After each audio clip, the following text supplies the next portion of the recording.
Welcome to the video. Tonight I want to ask a simple question. What does it mean to be human? Many of us have different opinions, but that's just the answer to the question. The meaning of being human is the ability to think, and for each of us to think differently. Philosophy is the name of the art of thinking. I want to play a few paradoxes for you to think on. Comment down below what your opinions are of these paradoxes and what more type of videos you would like to see in the future. Thank you and good night. This first one is a really easy one to start thinking about. Think of this as a warm-up. The liar paradox is a self-referential statement, such as, "This sentence is a lie," that creates a logical contradiction.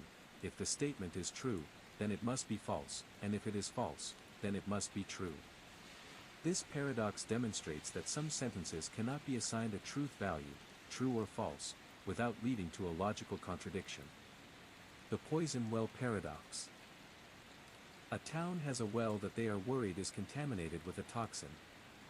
They hire 3 scientists to test the water and ask them, is the toxin at level X, and, if the toxin is at level X, should we close the well? Scientist 1 answers yes to both questions, saying they should close the well.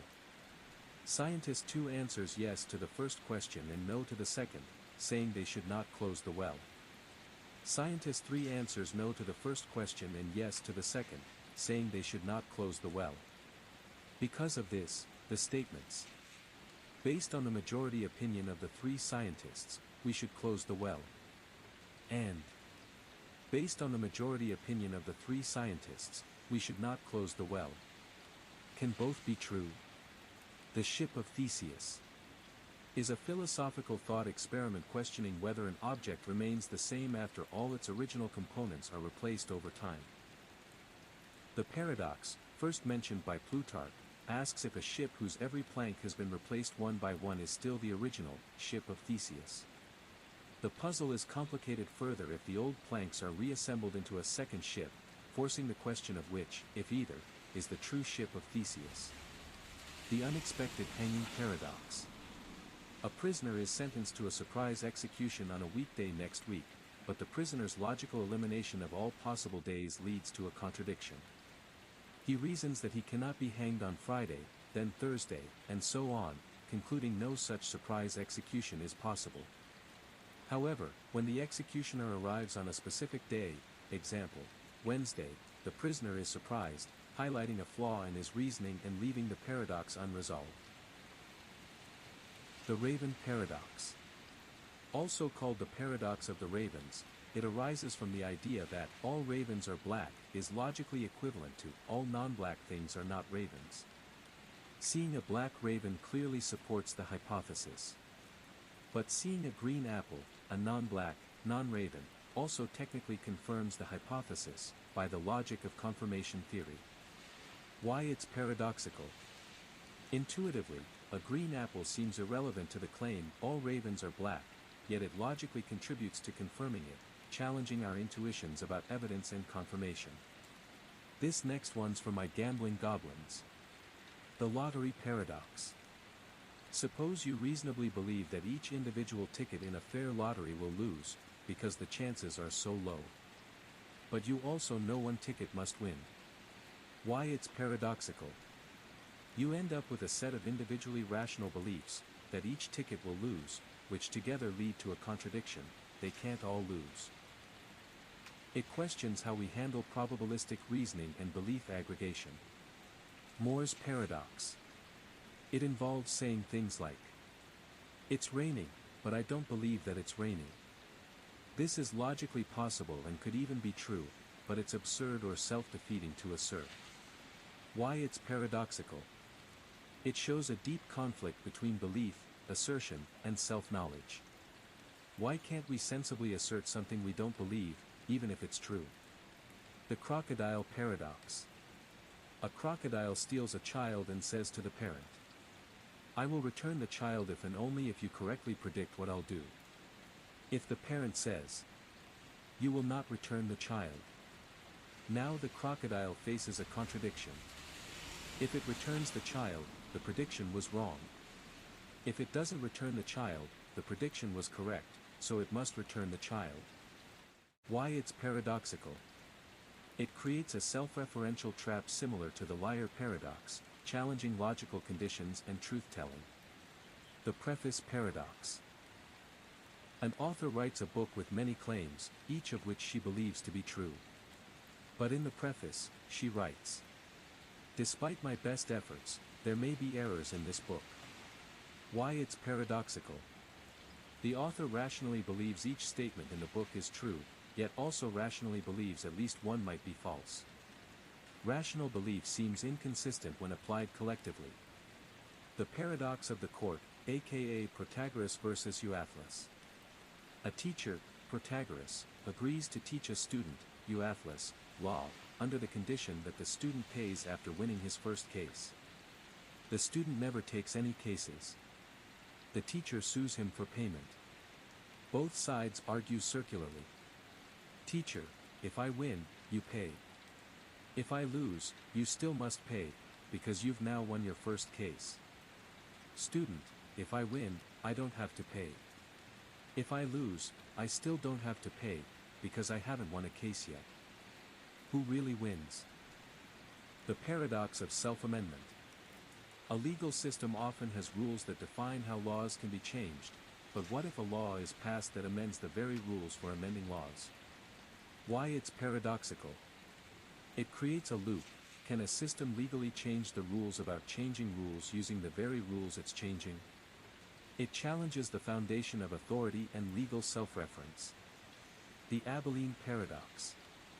A group of people collectively decide on a course of action that none of them individually want, because they each mistakenly believe the others want it. Example. A family drives to Abilene in scorching heat, thinking everyone else wants to go, only to find out nobody actually did. Why it's paradoxical. It shows how poor communication and false consensus lead to collective decisions no one truly supports. The paradox of tolerance. Unlimited tolerance, if extended even to the intolerant, may eventually lead to the end of tolerance itself. Why it's paradoxical. To maintain a tolerant society, we must be intolerant of intolerance, which sounds self-contradictory. It forces us to define the limits of open-mindedness and free speech. Buridan's A donkey placed equally between two identical piles of hay starves because it has no reason to choose one over the other. Why it's paradoxical. It illustrates how perfect symmetry in choice can lead to complete paralysis, raising questions about free will, rationality, and decision-making under uncertainty. The paradox of free will. If our actions are caused by prior events, determinism, we're not truly free. But if they are random, indeterminism, we're not responsible. Why it's paradoxical. It seems we must choose between a world where our actions are not free or one where they are meaningless, yet we feel both free and responsible. So for example, if you were to subscribe right now, did you really have the free will to do so, or were you always destined to subscribe? The paradox of the barber pole. The rotating red and white stripes of a barber pole give the illusion of motion up or down, even when the motion is circular. Why it's paradoxical. It's not a logical paradox, but a perceptual illusion showing that our brain constructs reality in unexpected ways. What we see may not match what's really happening. The nocebo effect paradox. When a person expects a negative side effect, from a sugar pill, for example, they may experience that effect, even though nothing pharmacologically active is present. Why it's paradoxical. Believing you'll get worse can make you worse, challenging the separation between mind and body, and between real and imagined effects. The prisoner's dilemma. Two prisoners are offered a deal. If one betrays and the other stays silent, the betrayer goes free, and the other gets a heavy sentence.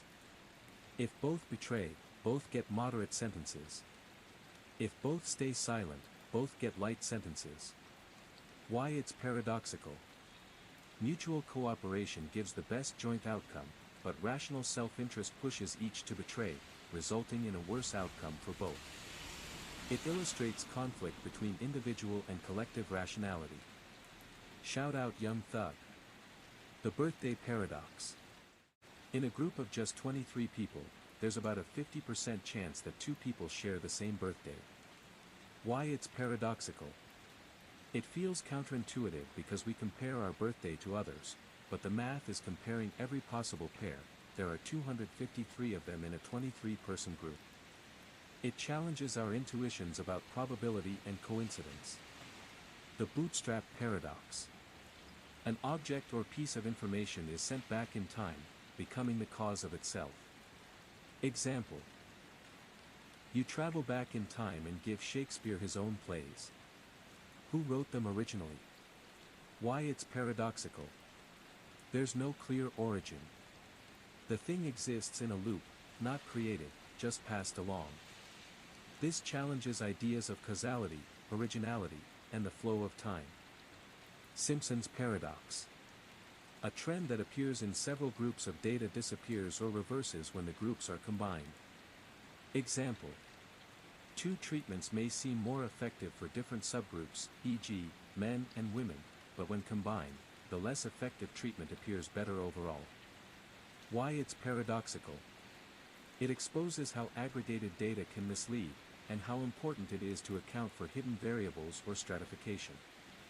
It challenges basic assumptions about correlation and causality. Hilbert's Grand Hotel. A hotel with infinitely many rooms is full, yet can still accommodate more guests. If guest number 1 moves to room number 2, guest number 2 to number 3, etc., room number 1 becomes free. Even infinite new guests can be accommodated by shifting guests to room 2n. Why it's paradoxical. It shows how infinity breaks intuition. Infinite sets can be the same size even when one is larger than another in a practical sense.